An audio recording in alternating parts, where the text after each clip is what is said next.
Kita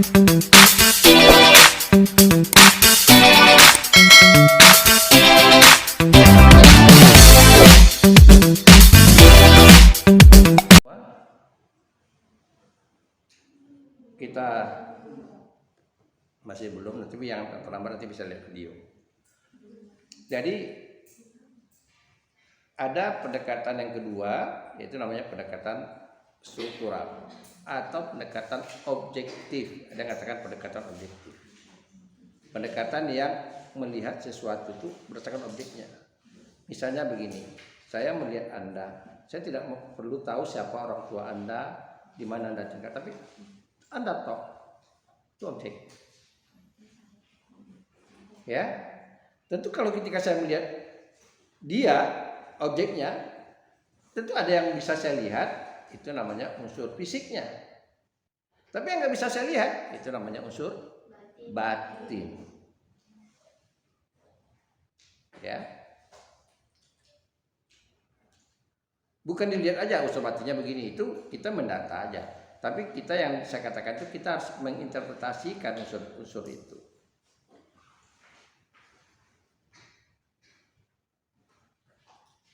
Bukan hanya mendeteksi ya, oh alurnya begini, oh temanya begini, bukan begitu aja. Tapi kita menginterpretasi. Salah satu bentuk kita mengapresiasi sebuah karya sastra. Nah, oleh karena itu, kalau kita ingin menggunakan teori struktural, kita harus tahu dulu unsur fisik dan unsur batinnya karya sastra itu. Atau unsur intrinsik namanya, tidak unsur ekstrinsik. Kalau kita bicara tadi struktural genetik, kita bicara unsur ekstrinsiknya, karena bicara tentang unsur pengarangnya. Ini tidak, kita bicara tentang pure tentang karya sastra itu. Nah, apa itu? Kita mulai dari misalnya, mau dari puisi atau dari prosa? Puisi dulu. Nah, puisi dulu. Puisi itu ada namanya tema. Bagaimana mengetahui tema itu? Ya dengan cara kita membaca secara keseluruhan. Ruhnya karya sastra itu, atau yang berlatar belakangnya karya sastra itu lahir. Temanya. Biasanya pengarang, kecenderungan pengarang itu ikut tren. Ikut masanya itu, trennya apa?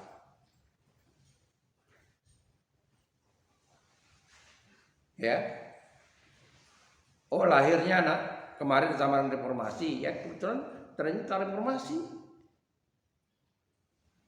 itu tema. Kenapa misalnya Balai Pustaka itu bicara tentang adat istiadat? Memang trennya tentang itu, tidak bicara tentang penjajahan, tidak boleh. Balai Pustaka tidak boleh bicara tentang penjajahan, karena mendiri komisi Baca Rakyat itu pertama sekali adalah orang Belanda. Dia memang tahu melalui sastra bisa orang menghasut. Karena itu dia buat aturan. Nanti Anda melihat aturan-aturan Balai Pustaka. Karena itu bicara tentang itu kalau kita bicara tentang tema. Ya. Kenapa tema itu?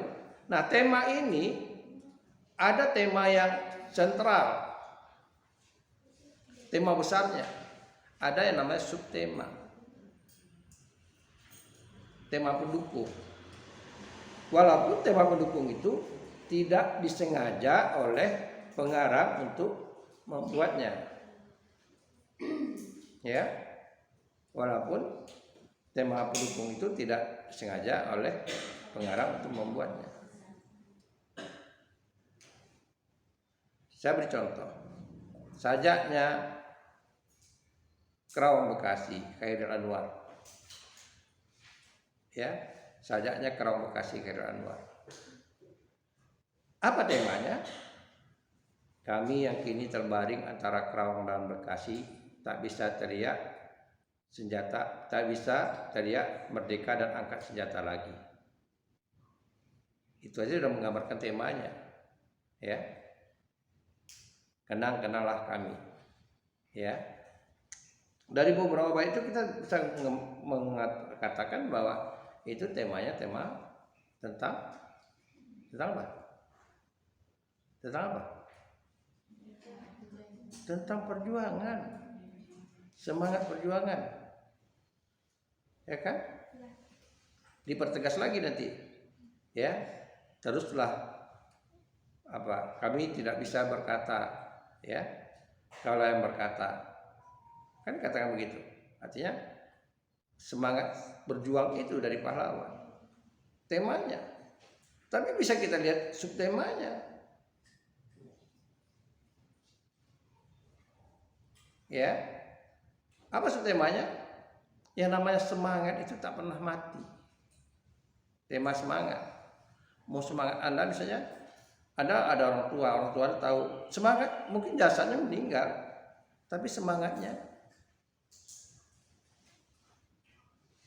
Nah itu tadi tentang semangat, misalnya temanya. Apalagi, dan itu tergantung interpretasi orang.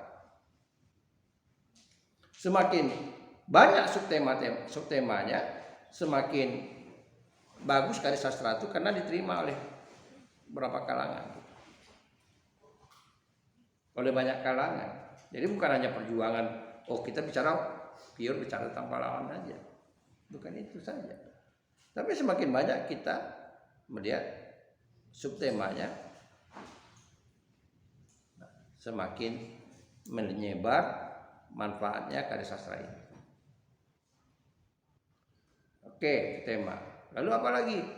Amanat. Amanat itu ada amanat yang tersurat. Nah, kita cari di teks. Ada yang tersirat. Yang tersirat itu bagaimana? Kita menginterpretasikan hasil tafsiran kita. Tentu supaya benar kita punya argumen. Ya, kita punya argumen, punya pendapat. Pendapat itu kita bukan hanya kalau tak ada alasan, tidak ada argumen, berarti opini. Tapi kalau kita punya alasan, punya bukti-bukti, punya argumentasi, itu tidak opini jatuhnya lagi.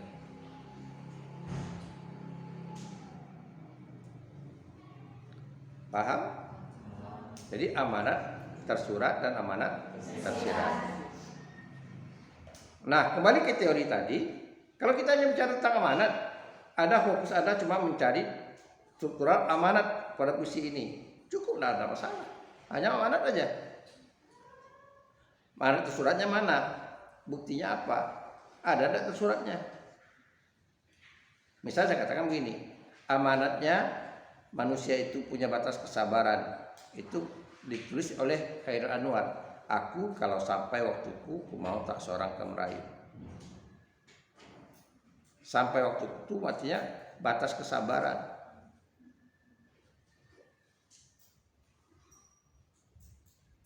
Nah, salam. Jadi itu contohnya. Jadi kita buktikan. Ini loh yang tersurat itu. Aku ini binatang jalang dari kumpulannya terbuang. Bukan darinya dia binatang, dia itu manusia yang tidak bisa dikendalikan.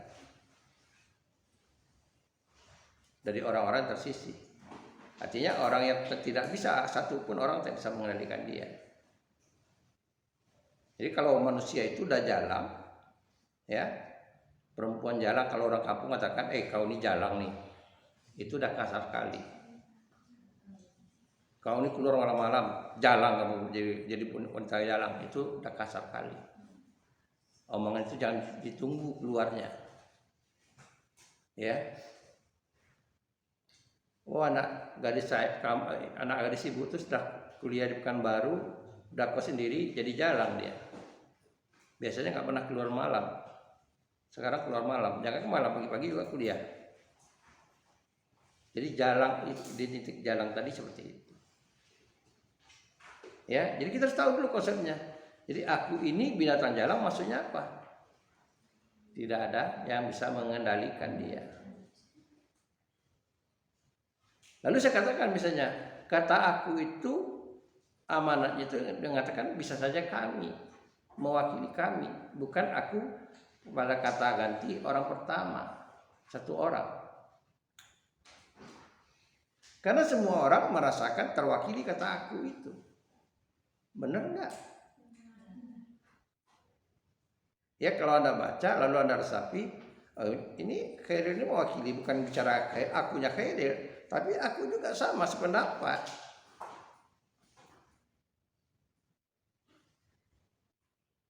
Sependapat. Nah, itulah caranya kita mencari amanat tersurat dan tersirat. Semakin banyak, ingat ya, Anda semua membaca puisi yang sama, tapi ada yang jeli mencari amanat tersiratnya, ada yang tidak jeli. Yang berbeda itu selalu pada makna tersirat.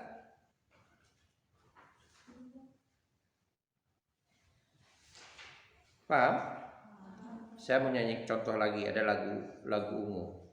Kalau ku tahu lalu lanjutkan. Aku memohon. Itu kan lagu Ungu. Anda sependapat enggak? Anda sependapat enggak? Kalau Anda tahu kapan tiba ajal kamu Anda juga akan melakukan hal sama. Jadi lagu itu akan abadi kapan saja. Kemarin saya lihat di TikTok seorang kakek nyanyikan itu. Seorang kakek. Dan itu dikomentari oleh pasar. Karena statementnya itu berlaku secara universal.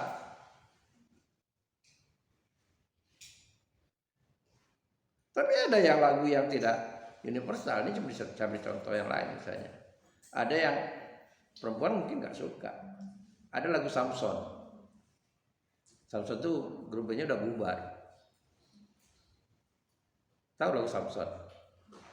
Aku adalah lelaki yang tak pernah. Tahu lagu itu? Oh enggak, bukan masa kalian masih SMP itu. Ya, lagu grup Samson. Bagi perempuan itu enggak suka. Ya. Tapi bagi laki-laki dia suka. Karena dia melihat kejantanannya ya. Aku seorang laki-laki dan laki-laki tak pernah lelah mengenal wanita. Gitu. Tapi kalau perempuan, ini nggak bisa dipercaya. Misalnya seperti itu. Jadi kan ada hal yang seperti itu. Lalu apa yang kita pahami?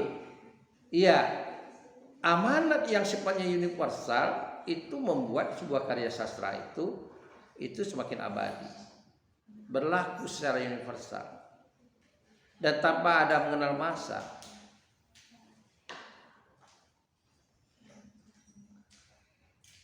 Ya, tanpa mengenal masa. Banyak lagu-lagu, saya katakan lagu-lagu itu karena kategorinya puisi. Contohnya lagu Ebit GAD. Kalau ada bencana alam, orang selalu mutar tentang lagu Ebit GAD. Ya kan? Lagu Iwan Fals yang dulunya berlaku sekarang nggak lagi. Yang dulunya masa dulu orang menyoroti tentang guru. Naik sepeda kumbang di jalan berlubang, tadi kan? Tapi sekarang kan tidak. Rata-rata guru pakai Honda kredit. Kalau dulu zamannya lagu itu diciptakan, identik guru itu pakai sepeda.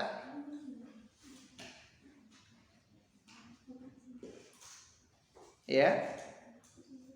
Nah, itu tadi saya katakan ada amanat itu yang berlaku sepanjang masa.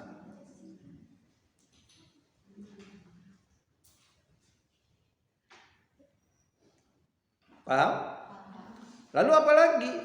Gaya bahasa.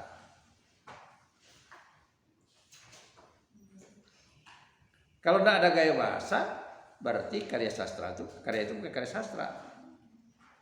Menciri khasnya sebuah karya itu dia karya sastra karena dia menggunakan gaya bahasa. Gaya bahasa apa? Gaya bahasa sastra. Susastra.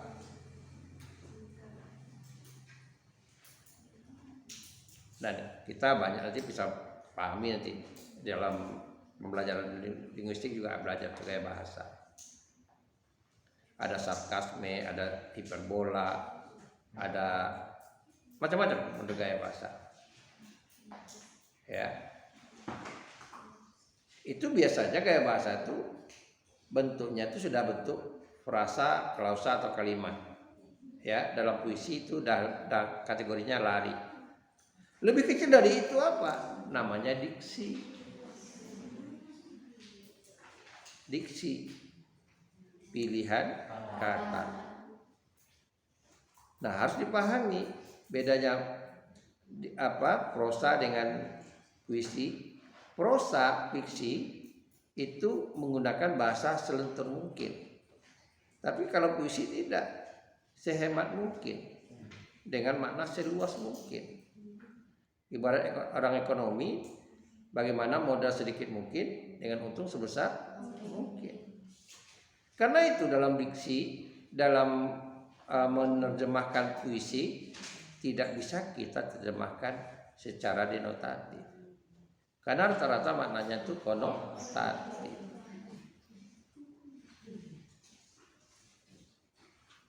Ya, sudah ada berapa? Ada tema, ada amanat, ada gaya bahasa, ada diksi.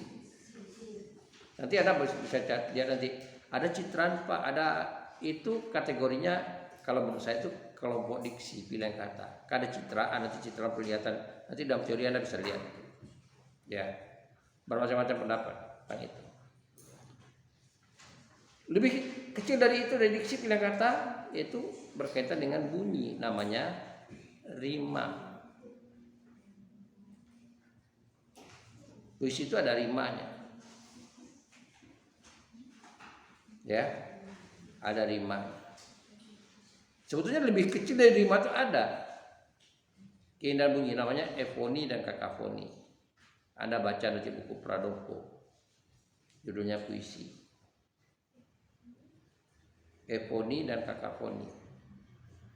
Efoni itu menurut teori Pradoko itu namanya teori itu bunyi orkestra.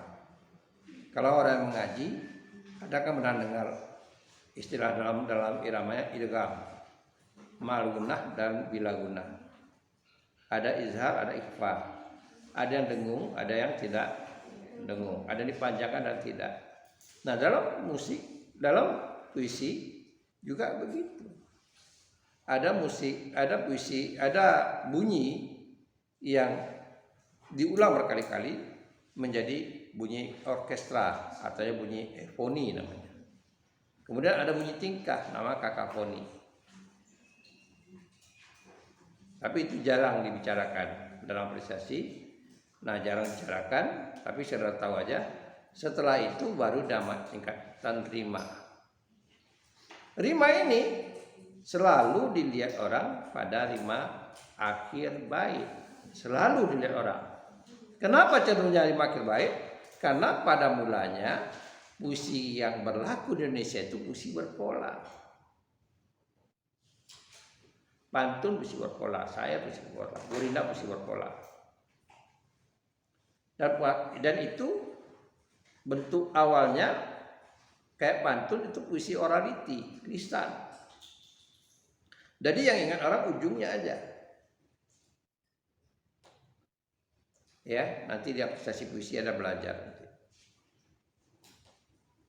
Nah, belajar.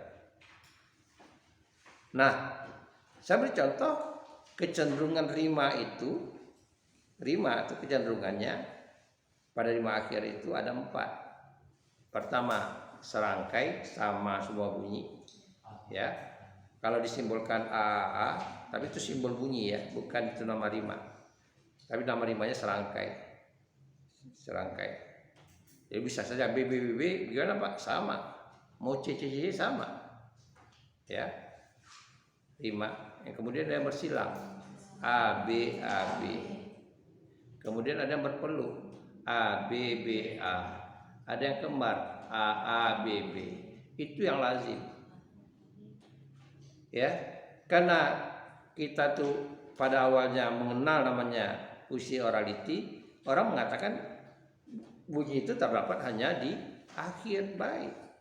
Padahal bunyi yang seperti itu dapat dijumpai juga di tengah bait, dapat juga di awal bait. Ya, dapat juga di awal bait. Itu kesamaan bunyi. Kesamaan bunyi ini ada 3 tingkatan. Pertama pada tingkat huruf, yang kedua pada tingkat suku kata, Ya, yang ketiga pada tingkat kata. Kalau di akhir dia dikatakan rima jenuh atau rima penuh. Tapi kalau dia suku kata dikatakan orang rima paruh. Itu nanti ragam bunyinya. Di awal misalnya penuh kata diulang secara penuh dikata orang repetisi. Hanya namanya berbeda, tapi konsepnya sama. Nah, di samping itu orang juga melihat ada 3 rima lagi, yaitu yang pertama namanya rima asonansi, yang ketiga rima disonansi, yang keempat yang kedua rima disonansi, yang ketiga rima aliterasi. Asonansi, 2 kata yang tersusun vokalnya sama. Ada kata lari di atas, ada kata kami di bawah. Jadi bunyi ai itu bentuknya rima asonansi.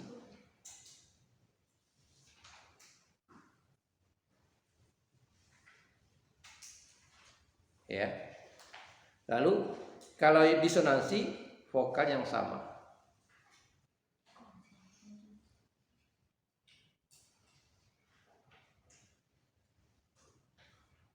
Maaf, kalau disonansi konsonan yang sama, maaf.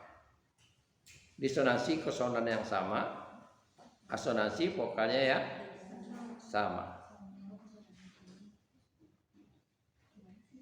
Lalu bagaimana dengan aliterasi?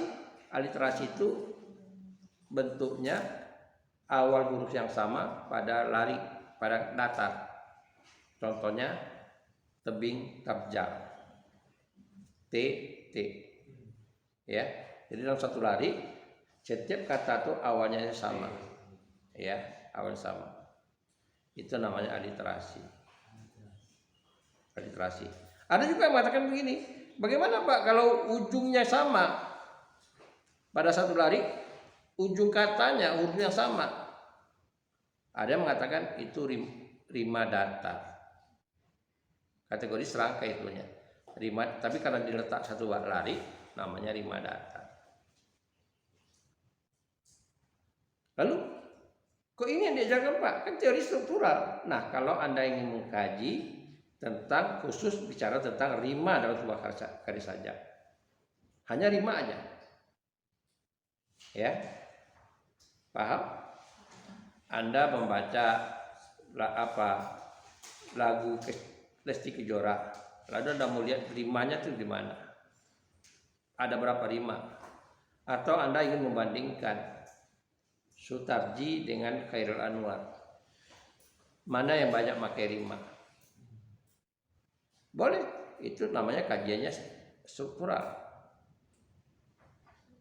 Tidak bicara mana, tidak bicara tema, hanya fokus rimanya.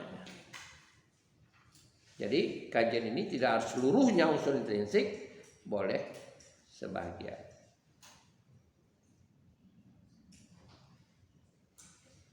Nah, pada unsur intrinsik puisi ada yang dulunya ada, sekarang nggak ada.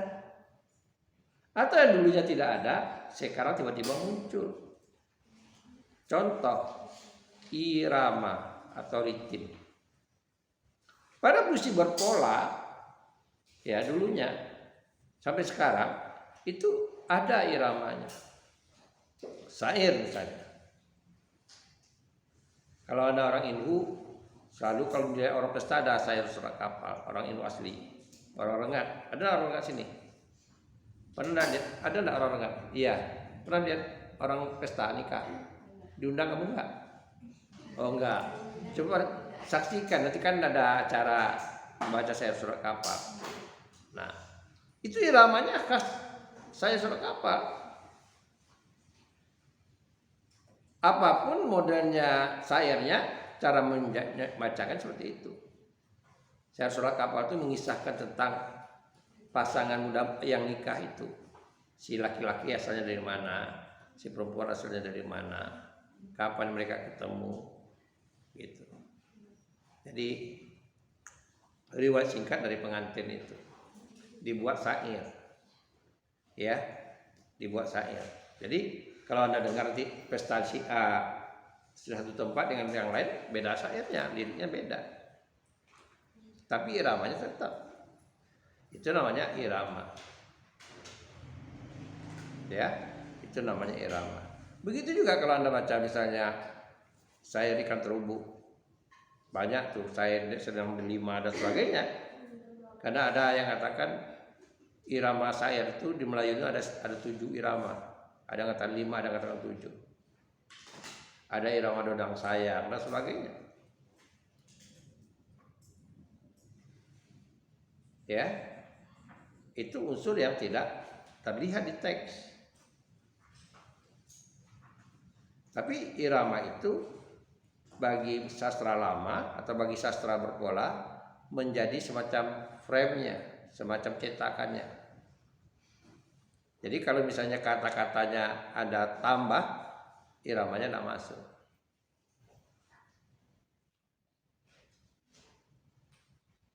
Ini untuk yang ketiga kali, mungkin 4 kali saya katakan pada Anda. Ada yang lagi viral, ya.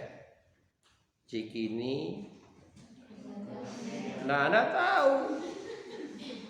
Cikini ke gondang dia. Kan? Itu apa kategorinya? Carmina. Cikini ke gondang dia itu sampiran. Aku begini karena dia itu isi. Hafal ya irama itu? Hafal enggak? Hafal, benar, saya tes. Hafal enggak? Coba nyanyi. 1, 2, 3.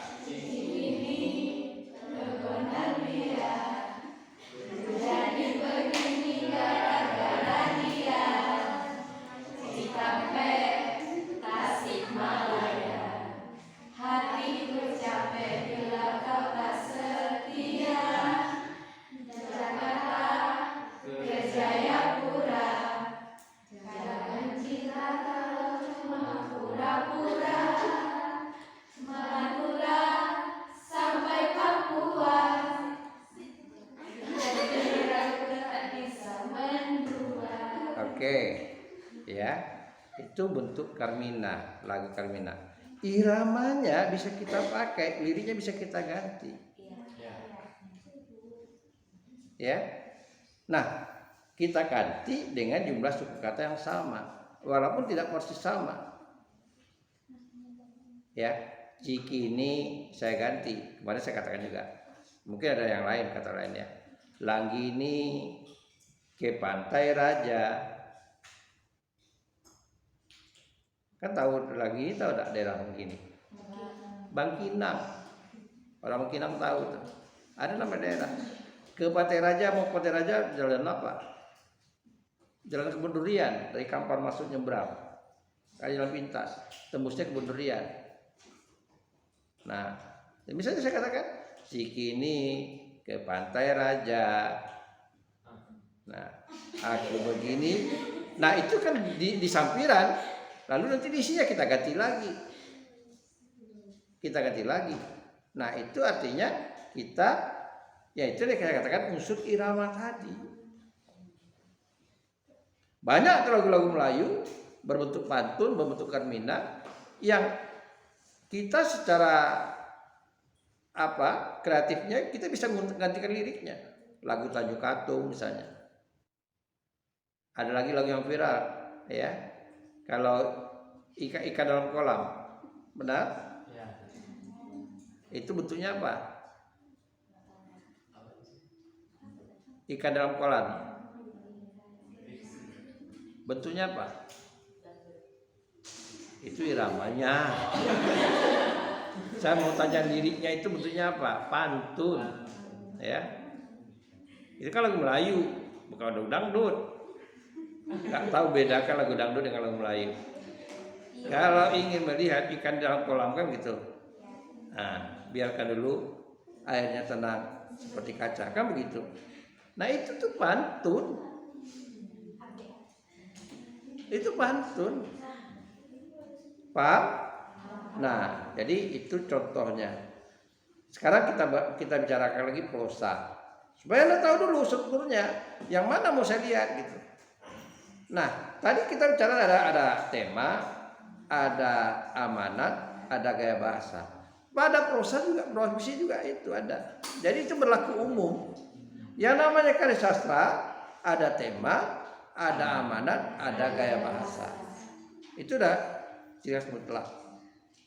Jadi dia berafsir dia, ada unsur yang sama. Lalu apa? Ya, kalau di puisi itu banyak lagi, ada baitnya, di prosa tidak ada bait. Ya, di prosa tidak ada bait. Kalau di puisi kita mengenal namanya bait. Kita mengenal namanya lari. Di prosa fiksi tidak ada namanya paragraf. Nggak ada baitnya. Karena itu saya selalu mengatakan begini. Paragraf bait itu hakikatnya sama dengan paragraf. Karena itu hukumnya yang berlaku pada penulisan komposisi paragraf, ya harus juga berlaku pada bait. Nanti pada pelajaran menulis itu Anda bisa tanyakan pada dosen. Anda baca di buku komposisi karangan Goris Krab tentang bagaimana membuat paragraf yang baik. Sama artinya dengan baik. Harus berlaku hal yang sama.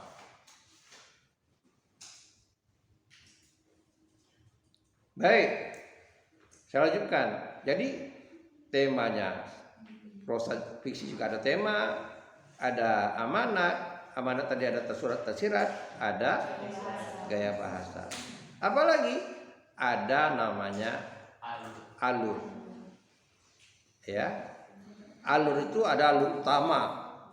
Kalau ibarat kita sungai, Anda lihat sungai Siak atau sungai Kampar, alur utamanya besar, nama sungai Kampar. Tapi ada alur kecil-kecil. Ya, ada alur kecil-kecil, anak-anak sungai. Sungai Siak, kita nanti ada jumpa di sini Sungai Sail namanya. Ujungnya ke Sungai Siak. Anak sungai, sebetulnya Sungai Sail itu anak sungai. Sungai besarnya Sungai Siak. Nah, itu alur. Ya, alur. Kemudian apa? Alur itu nama lainnya plot. Ya, nama lainnya plot. Apa? Ada tokoh. Tokoh, ada yang katakan tokoh dan penokohan, ada penokoh dan perwatakan. Itu sama. Ya, kita sebut tokoh udah komplit dia. Tapi ada teori yang membedakan. Tokohnya nama orang, tapi perwatakannya karakter. Ya orang itu juga melekat pada dirinya juga. Ya, kalau saya katakan itu satu kesatuan. Paham? Mau tokoh dengan penokohan atau tokoh dengan karakter itu sama. Karena yang mencerminkan tokoh, kehadiran tokoh itu adalah karakternya dia.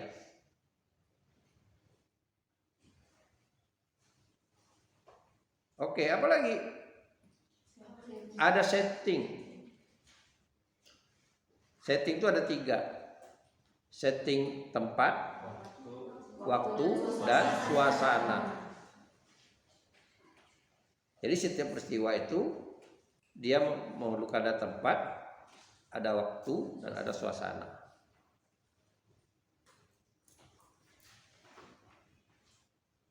Apalagi?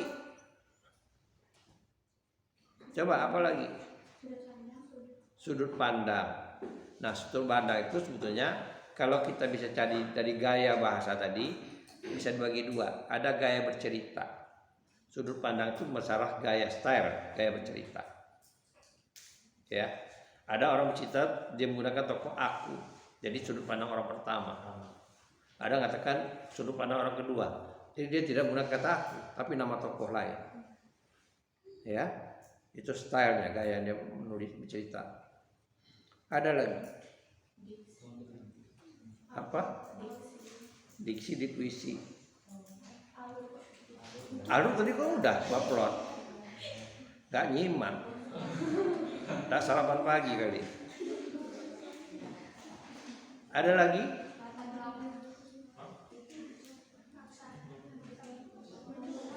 Rata tadi kan setting. Ada lagi? Nggak ada. Nah, lalu apakah unsur fiksi itu terdapat di puisi atau tidak? Sebagian puisi ada unsur fiksinya, khususnya puisi yang naratif. Naratif yang cenderung yang bentuknya balada, bukan balado. Balado itu bercabai. Balada, ya, bicara tentang kisah. Kalau di puisi lama itu ada syair, ya, itu kan misalnya bentuknya hikayat, itu masuk seperti itu bentuk-bentuknya. Nah, kalau di modern ini kita mengenal namanya balada karangan-karangan W.S. Rendra. Contohnya balada terbunuhnya Abno Karpo, tubuh biru tatapan mata biru, lelaki terguling di jalan. Itu saja sudah menggambarkan tentang tokoh laki-laki, tentang setting terguling di jalan, ya. Atau sajak yang lain, Rick dari Corona di Queen Plaza di stasiun tram bawah tanah. Rick nama orang, dari Corona asal tempatnya, di Queen Plaza. Queen Plaza itu nama plazanya Queen, Plaza Ratu, Queen Plaza. Di stasiun tram bawah tanah, tempatnya itu di bawah stasiun bawah tanah. Di luar negeri itu ada, di Malaysia ada stasiun bawah tanah. Di mana engkau Betsy? Dia manggil temannya, berarti dua tokoh. Ada Rick, ada Betsy. Itu tentang konon ceritanya tentang gay, LGBT. Oke, nyanyian angsa tentang pelacur tua namanya Maria Zaitun, kan tokoh. Nah, kenapa saya katakan ini? Bahwa dalam teori sastra tidak ada namanya kepastian. Dia dinamis. Karena kreativitas, orang berkreativitas bukan berdasarkan teori. Orang berkarya bukan berdasarkan teori. Teori itu muncul kemudian setelah ada gejala karya sastra. Jadi dinamis. Contoh lain, tadi tertinggal sama saya. Ada menyampaikan tadi tipografi. Pada puisi-puisi sebelum munculnya Sutarji, orang tidak bicarakan tipografi. Ketika bicara pantun, syair, orang tidak bicarakan tipografi. Tipografi itu muncul setelah munculnya karya-karya Sutarji. Yang dominan tipografinya. Ya, yang dominan tipografinya. Tipografi itu apa? Susunannya. Susunan grafis puisi. Pada hakikatnya orang Sutarji membuat tipografi itu untuk menyampaikan makna puisi itu secara visual. Walaupun itu masih perlu diinterpretasikan. Saya selalu mengatakan pada Anda, contoh yang sama dengan Sutarji itu, yang mengikut Sutarji, Ibrahim Sattah. Anda bisa lihat nanti puisinya mau. Di kumpulan sajaknya Haiti. Dia nulis puisi, saya baca waktu kuliah, usia-usia Anda ini, tingkat 1, menurut saya itu seperti puisi main-main. Kalau Anda baca, pasti ada asumsinya Anda gitu juga. Dia menggunakan kata yang dibolak-baliknya.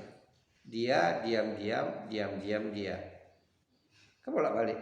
Dia, diam-diam, itu 13 kali diucapkannya. Akhirnya bawah mati. Sepertinya kan main-main aja. Seperti ujung anak panah. Segitiga meruncing. Anda baca dia di Google nanti kalau saya bohong. Tapi setelah saya menyaksikan penyairnya meninggal di depan saya jasadnya, akhirnya saya teringat judul puisi itu. Orang meninggal kan puncak dari diam itu apa? Meninggal. Itu orang tidur nggak diam aja, kalau dibangunkan bangun, boleh kan gitu. Tapi kalau orang meninggal mau dikritik mau diapakan diam aja deh. Nah, saya melihat betul jasadnya si penyair itu di depan saya terbujur, dan ada seorang anak gadis dengan Pak Haji melihat jenazahnya dibalik-balikkan. Saya dengan penyair sastrawan Riau, namanya diabadikan Gedung Idrus Tintin, namanya Idrus Tintin. Saya berdua duduk, lalu saya bilang, "Bang, ingat apa?" Saya bilang, "Saya ingat puisinya, judulnya Mau. Inilah punca yang dikatakannya." Jadi sepertinya main-main. Tapi setelah kita tahu, kita bisa menginterpretasikan, puisi itu tinggi maknanya. Ya, tinggi maknanya. Gitu. Jadi kembali kita ke teori, ya, Anda nanti bisa memahami, Anda pahami dulu teori struktural itu, lalu Anda tidak perlu harus semua unsur strukturnya itu, Anda tinggal pilih Anda mau kaji apa. Ya. Bisa 1 unsur, bisa 2 unsur, bisa 3 unsur. Tapi sekali lagi saya katakan, Anda punya bukti. Misalnya makna tersuratnya ini, ada di teksnya ada. Paham? Paham? Jadi ada di teksnya, atau ini makna tersiratnya. Saya beri contoh begini.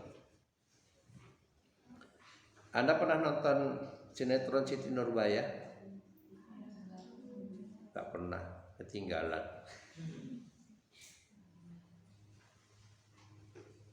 Anda nanti lihat di Google, karena ada bajakan banyak. Ada dalam sebuah adegan yang dibuat, saya mudah, maksud saya itu karena kalau saya suruh Anda baca lama lagi. Ada sebuah adegan seorang penjual kue maghrib itu lewat di rumah Siti Nurbaya, jualan kue.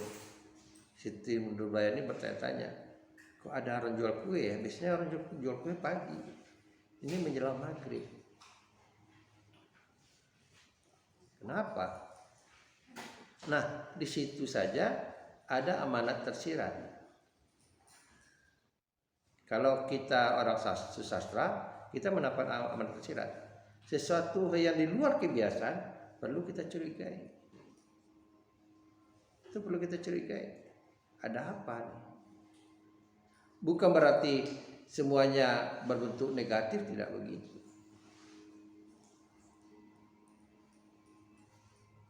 Atau saya beri contoh yang lain lah, misalnya Hayati, dia kehujanan ya di balai-balai sama Zainuddin, kan itu ketemunya kebetulan kan.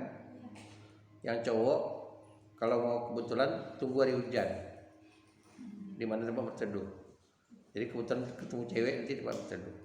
Kalau mau niru Hayati, Zainuddin, nasibnya Zainuddin. Satu. Yang kedua, Zainuddin itu menawarkan jasa mengantarkan Hayati meskipun dengan payung dan pisah, mengantarkan Hayati pulang. Situ tuh ada jasa balas, ada tanam budi, ya kan? Lalu kalau seandainya hal itu terjadi di realita di dalam diri Anda, ya, pada diri Anda, contohnya lah sekarang ini pulang kuliah, tadi naik Grab, sekarang ada yang nawarkan jasa. Ya, orang 3 inilah. Yang laki-laki kan cuma 3 orang ya? 3 atau 4? 3. Kamu bukan 2? Bukan ya? Ini bukan membuli ya. Nah, 3 orang. Saya selalu bercanda. Kadang-kadang begini saya canda. Kan laki-laki di bahasa Indonesia itu kurang. Mas Waru saya katakan, kamu yakin ada laki-laki? Kalau nggak yakin udah pakai perempuan aja. Biasa lihat perempuan semua gitu. Ini canda aja. Nah, contoh seperti itu misalnya. Tahu ada orang 3 ini yang baik budi ngantarkan numpangnya anak kampus. Tentu paling tidak dalam kata ada anak, baik kali ini anak. Ya kan? Nah, kira-kira seperti itu. Artinya kalau kita ingin menaklukkan, sementara si laki-laki punya niat mungkin dia ingin menaklukkan perempuan ini dengan menanam budi. Itu. Nah itu mana tersiratnya. Jangan ragu kita memberikan jasa pada orang. Ya, jangan ragu. Ini tidak. Ya, mensubscribekan konten teman aja enggak mau. Saya buka kontennya, tengok, baru 4 orang. Misalnya. Kamu mensubscribe enggak mau.